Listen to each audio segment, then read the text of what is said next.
Mr. Speaker, our government intervention in the economy, the private affairs of citizens, and the internal affairs of foreign countries leads to uncertainty and many unintended consequences. Here are some of the consequences about which we should be concerned. I predict U.S. taxpayers will pay to rebuild Palestine, both the West Bank and the Gaza, as well as Afghanistan.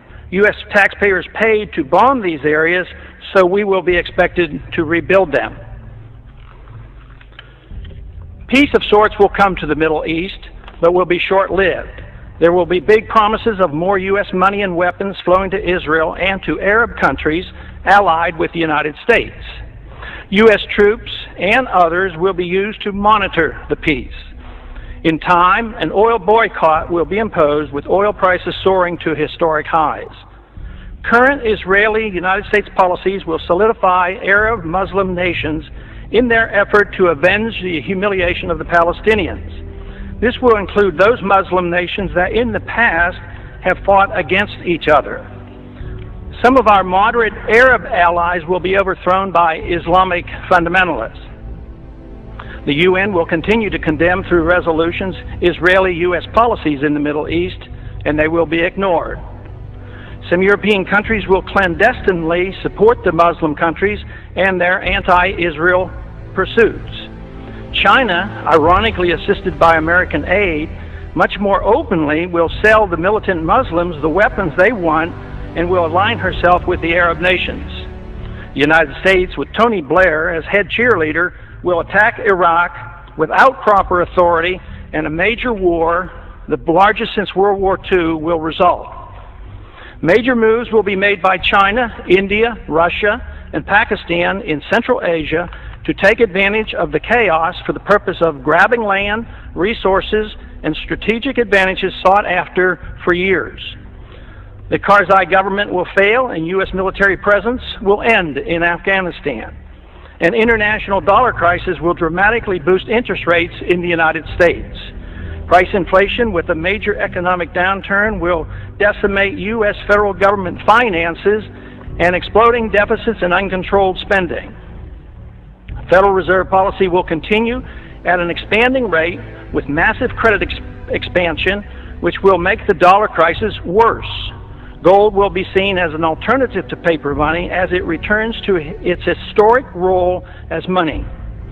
Erosion of civil liberties here at home will continue as our government responds to political fear in dealing with the terrorist threat by making generous use of the powers obtained with the Patriot Act. Many American military personnel and civilians will be killed in the coming conflict. The leaders of whichever side loses the war will be hauled into and tried before the International Criminal Court for war crimes. The United States will lose the war, but neither will we win. Our military and political leaders will not be tried by the International Criminal Court. The Congress and the President will shift radically toward expanding the size and scope of the federal government. This will satisfy both the liberals and the conservatives. Military and police powers will grow, satisfying the conservatives. The welfare state, both domestic and international, will expand, satisfying the liberals. Both sides will endorse military adventurism overseas. This is the most important of my predictions.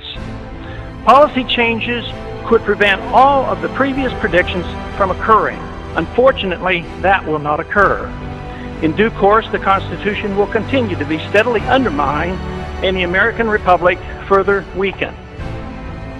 During the next decade, the American people will become poorer and less free, while they become more dependent on the government for economic security. The war will prove to be divisive, with emotions and hatred growing between the various factions and special interests that drive our policies in the Middle East. Agitation from more class warfare will succeed in dividing us domestically. And believe it or not, I expect lobbyists will thrive more than ever during the dangerous period of chaos. I have no timetable for these predictions, but just in case, keep them around and look at them in 5 to 10 years. Let's hope and pray that I'm wrong on all accounts. If so, I will be very pleased. The gentleman has expired.